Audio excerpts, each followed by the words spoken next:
So again, welcome you all students in the video lecture series of engineering mechanics, and this is the last lecture of centroid calculation, and afterwards we will move towards the moment of inertia concept, right?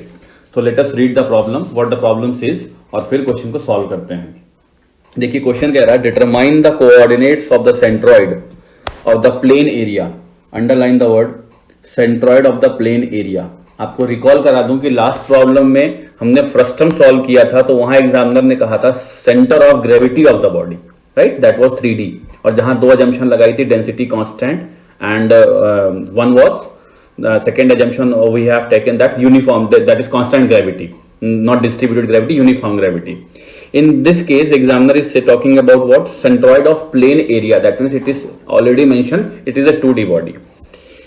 Now, is shown in the figure with the reference to the axis shown. Again, देखिए examiner ने आपको axis भी बताई है, with the reference to the axis shown.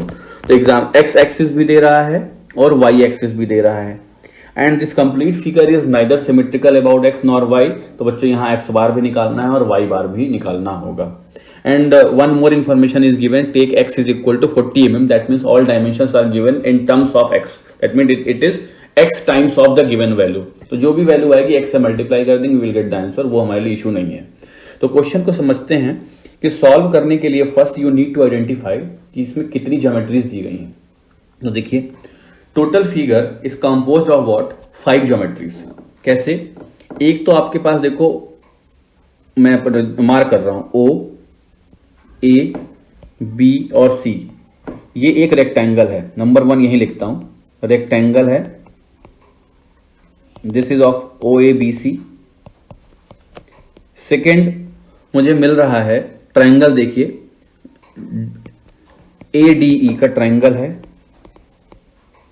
Triangle ADE जो कि solid geometries में है। आई मीन सॉलिड का मतलब जो कि रियल एरिया है, जिसको रिमूव नहीं किया गया है, एंड रिमूव्ड एरिया पर आ जाते हैं हम।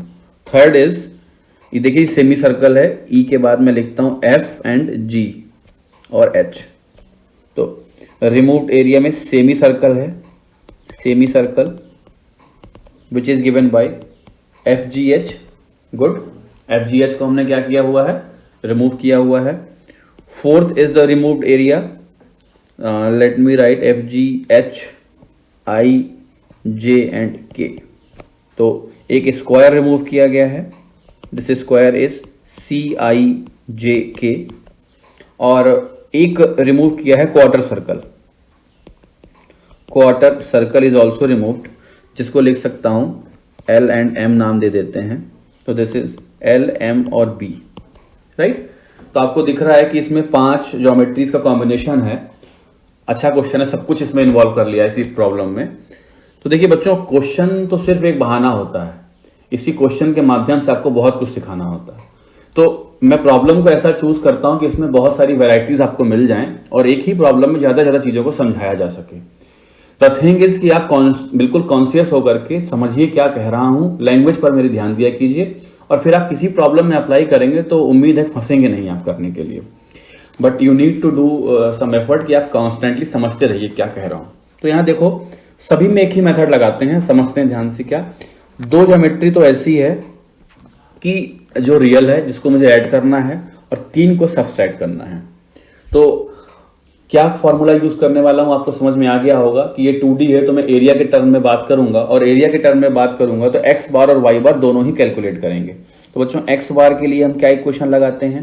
देखो A1x1 प्लस A2x2, मैं ऑलरेडी माइनस के साथ लिख रहा हूँ, माइनस का मतलब जिसको रिमूव करूंगा उसे माइनस भी लिख दे रहा हूँ, minus A3x3 minus A4x4 minus A5x5 and divide by A1 plus A2 minus A3 minus A4 minus A5। ठीक है, तो ये आपको समझ में आ गया होगा कि 1 2 3 4 5 किसको रिफर कर रहे हैं। 1 2 3 4 5 ये हैं मेरे। जब भी मैं 1 2 3 4 5 की बात कर रहा हूं तो मैं इनके बारे में कह रहा हूं।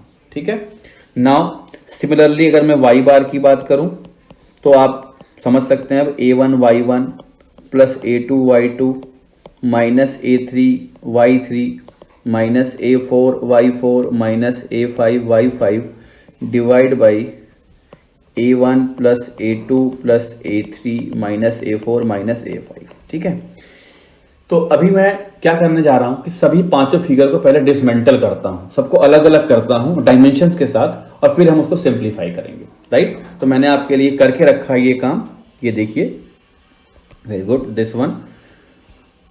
ये पांच वो ज्योमेट्रीज है जिनको मैंने अलग सेग्रीगेट किया है। तो let me mark the points what I have taken here. मैं थोड़ा सा इसको जूम इन कर रहा हूं एंड आई एम राइटिंग कि फर्स्ट रेक्टेंगल को मैंने एज्यूम किया है O A B C, triangle is A D E, triangle is A D and E, semi circle is F G H, this is F G and H, and square is I J C I J K, C I J and K, and this one is quarter circle is L M B, this is L M और B। तो वापस zoom out करते हैं अपनी position पे आने के लिए 100% स्केल पर। ये मैंने इनके नाम लिख लिए जो हमने पॉइंट्स वहां लिखे थे। ठीक है, what I will do, first एक एक ज्योमेट्री को सॉल्व करेंगे और क्विक करेंगे, क्योंकि क्वेश्चन लेंथी है तो जल्दी से कैलकुलेट करते हैं क्या क्या चीजें हैं, आपको समझ में आ चुका है। तो what I need to calculate, first मैं बात कर रहा हूं yes O A B C की, ओ ए बी सी की आपको समझ में आना चाहिए, ये इस ज्योमेट्री की बात कर रहा हूं, ओ ए बी सी की। तो what will be its area, A1 से लिखते हैं, area is 14x into 12x, that is come out to be 168x square, ये इसका एरिया हो गया। और दो इंफॉर्मेशन और, x1 और y1। What is x1 y1, x1 is the location of its centroid from y axis and y1 is the location of centroid from x axis। तो देखिए, let me show, इसका centroid कहीं यहां बीच में आएगा बच्चों, यस। तो एक वैल्यू तो मुझे ये चाहिए जो कि क्या हो जाएगी, x1 हो जाएगी, and one more I will be needed जो कि ये हो जाएगी, दिस इज y1 हो जाएगी। तो अगर आप x1 देखिए तो 14x का हाफ होगा, तो x1 is equal to 7x और y1 is equal to half of 12x, that is 6x। ठीक है, मुझे x1 मिल गया, y1 मिल गया। अब यही काम मैं सारी ज्योमेट्रीज के साथ कर रहा हूं, आप बहुत ध्यान से समझना। बात करते हैं नेक्स्ट ज्योमेट्रीज ADE। ये क्या है, ये मेरा एक ट्रायंगल है, ये एक ट्रायंगल है। तो ट्रायंगल के लिए थोड़ा सा जूम करूं, ट्रायंगल को जूम करूं और आप इसका सेंट्रॉइड की लोकेशन देखें,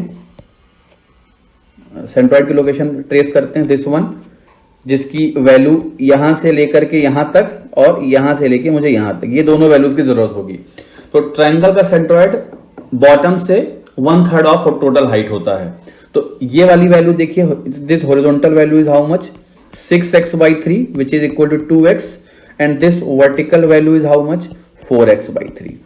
ठीक है, तो मुझे मिल गया बच्चों। वापस अपनी पोजीशन पर आते हैं और लिखते हैं इसके बारे में। Let me set it at 100।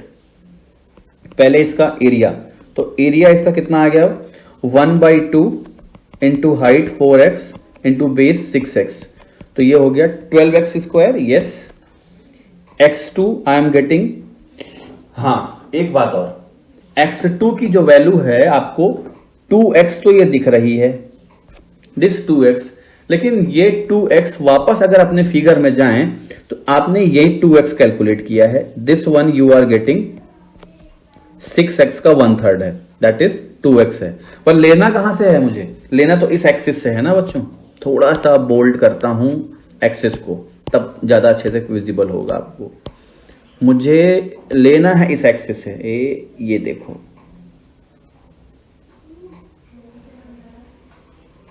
Yes. तो इस ग्रीन ब्लू कलर लाइन को देखो, तो ये 2x लेना है कहां से, एक्सिस y से। तो y से इसकी डिस्टेंस कितनी हो जाएगी, 2x plus 8x 10x plus 4x 14x plus 2x 16x हो जाएगी। तो इस बात को बहुत गौर करेंगे कि जो भी डिस्टेंस लिखनी है वो y एक्सिस से और x एक्सिस से लिखनी है। This is 14x plus 2, that is equal to be what, 16x हो गया आपका x2 की value, and value of y2, this is creating some problem but okay, y2 is equal to, अभी आपने कैलकुलेट किया 1/3 of total height, this is 4x/3। ठीक है बच्चों, समझ में आ गया होगा। y तो बिल्कुल यही रहेगा ना, y देखिए एक वैल्यू तो ये लिख ली मैंने और एक वैल्यू ये लिख लिया है, ओके। अब चलते हैं क्विक थर्ड फिगर की तरफ। थर्ड फिगर क्या है? CIJK। CIJK ये एक स्क्वायर है और जिसको रिमूव किया गया है, तो इसका area 4x into 4x but with negative sign. 4x into 4x is equal to 16x square, और सेंट्रॉइड आप इसका लिख सकते हैं x3। x3 is equal to, ये देखिए इस फिगर में देखिए ये सेंट्रॉइड है, तो ये कितना हो जाएगा बोलो, ये कितना हो जाएगा? मुझे यहां से यहां तक की डिस्टेंस चाहिए। ये डिस्टेंस कितनी है? टोटल 4x है, 4x का हाफ 2x, और ये डिस्टेंस कितनी है y एक्सिस की? देखिए 8x ये वाली और प्लस 4x का हाफ 2x, तो 10x तो y डायरेक्शन में और 2x x डायरेक्शन में। तो मैं यहां से लिख देता हूं x3 I am getting 2x and y3 I am getting 8x plus 2x is equal to 10x हो गया। ठीक है, मैंने इसको सॉल्व कर लिया। Now I am solving yes semi circle geometry. यहीं लिखता हूं ताकि आसानी रहे समझने में, फिगर दिखता रहे मुझे।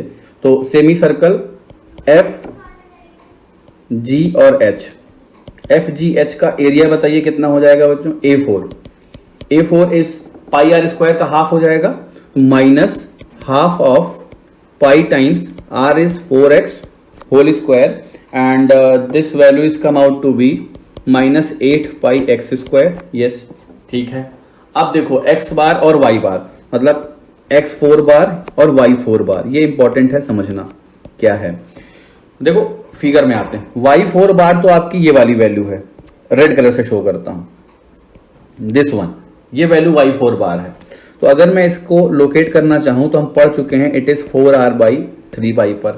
और x4 बार क्या हो जाएगा बच्चों? x4 बार देखो ध्यान से, ध्यान करिएगा, दिस इज व्हाट, ये हो गया x4 bar, this is x4 bar. x4 बार दिख रहा है आपको?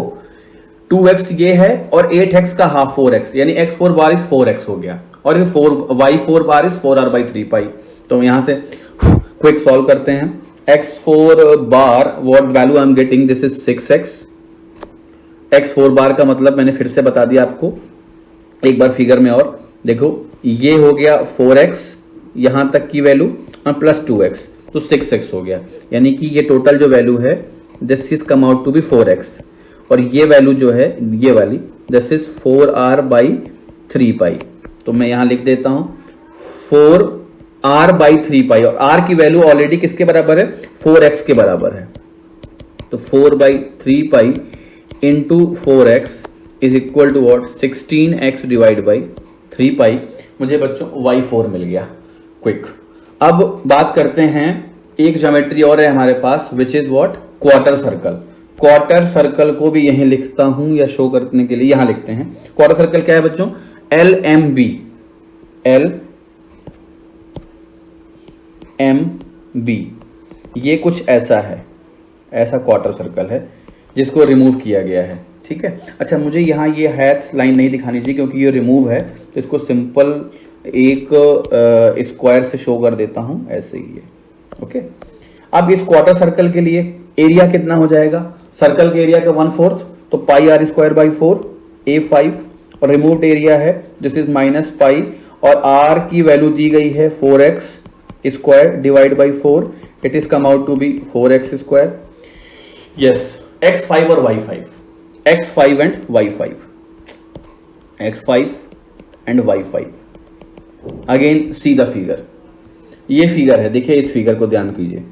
x5 का मतलब डिस्टेंस फ्रॉम y एक्सिस, इसका सेंट्रॉइड लेट से कहीं यहां है, तो एक वैल्यू तो मुझे ये चाहिए होगी बच्चों। ओहो सॉरी, थोड़ा सा फिगर को जूम इन करना है, एंड ये क्या हो रहा है? let me give me some time। yes I am solving। ये देखिए ये वैल्यू है, this value is what? y5, distance from y axis, this is come out to be y5, और ये डिस्टेंस अगर आप ध्यान करें, रेड से दिखाता हूं, this is come out to be x5, right, not bar, x5। तो आपको y5 और x5 दिख गया। y5 को थोड़ा सा साफ सुथरा और लिख दें एक बार, दिस इज y5 और x5। अब देखो y5 निकालूंगा कैसे? ये डिस्टेंस बच्चों again showing from this line green colour, ये डिस्टेंस होती है 4r/3π, या ये डिस्टेंस भी अगर आप देखिए तो ये भी होती है 4r/3π। तो मैं टोटल हाइट में से अगर 4r/3π माइनस कर दूं और टोटल बेस में से 4r/3π माइनस कर दूं तो मुझे y5 और x5 दोनों मिल जाएंगे। कैसे कर रहा हूं इस बात को समझिए यहां पर। यस, थोड़ा सा पेशेंस रखेंगे तो समझ में आएगा। This is total height is 14x minus 4 into r divide by 3π, this come out to be 12.3023x, और total base is 12x, vertical height is 12x minus 4 into 4r/3π, this come out to be 10.3023x। देखो total कितना था बच्चों, 4 + 4 8 + 4 12, total कितना होगा 12। 12 में से कितना माइनस कर दिया 4r/3π, तो देखिए यही तो किया है 12 में से 4r/3π। इसके बाद बेस पर आ जाओ, 2 8 10 4 14, 14 में से कितना माइनस कर दिया हमने 4r/3π, 14 में से 4r/3π, तो 14 में से अगर आप 4r/3π माइनस कर देंगे तो ये आपको y5 और x5 दोनों ही मिल चुका है। राइट, सारी कैलकुलेशन हो गई। अब हम क्विक इसको फॉर्मूले में वैल्यू पुट कर देते हैं। तो मुझे क्या निकालना था, क्या निकालना है बच्चों, x बार और y बार। तो x bar is equal to summation of ai xi divide by a, यानी a1 x1 a2 x3, i का मतलब 1 2 3 4 एंड सो ऑन। तो if you put the value, मैं एक वैल्यू रख रहा हूं, दूसरे को डायरेक्ट लिखूंगा कैसे आ रहा है। Area is 168x square into 7x plus 12x square into 16x minus 16x square into 2x, ये तीन वैल्यू हो गई, a1 a2 a1 x1 a2 x2 a3 x3 minus is 8πx square into 16x minus 4πx square into 12.3023x। Right, ये यहां लिखूंगा अभी बीच में, इसको भी हटाइए यहां से, this one equal and divide by, ये हम किसकी वैल्यू लिख रहे हैं, x bar is summation of ai xi divide by summation of a, and summation of a का मतलब all 5 a's what you have calculated. बच्चों देख लो एक बार ध्यान से, 168x square plus 12x square minus 16x square and minus 4x square and fifth one is minus 8πx square. ये पांचों areas को मुझे माइनस करना है। And let me correct one thing here, यहां पर पाई भी बचना चाहिए, 4 से 4 कैंसिल होगा, it will be 4πx square. तो सही कर देता हूं, it is come out to be 4πx square. Very good. तो इन पांचों एरियाज को मैं नीचे सम कर रहा हूं विद साइन, तो that what I am getting here, see 168x square plus 12x square minus 16x square, right, minus 8πx square and minus 4πx square. तो यहां से आप सिंप्लीफाई करेंगे, you will get the value of this one is 8.1599x, और x question में कितना दिया है 40 mm मल्टीप्लाइड बाई 40, तो बच्चों x बार आ गया कितना 326.4 mm। ये हो गया आपका x बार का वैल्यू। और y बार कैलकुलेट करने के लिए क्या करेंगे, सेम फॉर्मूला यूज करेंगे। तो अभी a1 y1 चलेगा, तो मैं सीधा वैल्यू पुट करता हूं, 168x square into y1 6x plus 12x square into y2 is 4x/3 minus 16x square into 10x and minus 8πx square into 16x divide by 3π and minus 4πx square into 10.3023x divide by summation of area what you will get 126.3009x square। ठीक है, तो इसको बच्चों simplify करो, you will get y bar is 5.4780x multiplied by 4780 into 40, तो y बार आ गया 219.12 mm। Right, देखिए यहां से हमने एक बहुत शानदार क्वेश्चन सॉल्व किया, x बार और y बार कैलकुलेट किया। तो इसको 326 और 219 को अगर मैं इस पूरे फिगर में शो करना चाहूं तो कहां शो करूंगा, किस कलर से करूं, यस इस अलग कलर से शो करते हैं थोड़ा सा। देखिए एक्स बार का मतलब कहीं 326 का मतलब लगभग यहां कहीं हम आ गए, और दूसरी वैल्यू जो आ रही है that also I am showing here this one,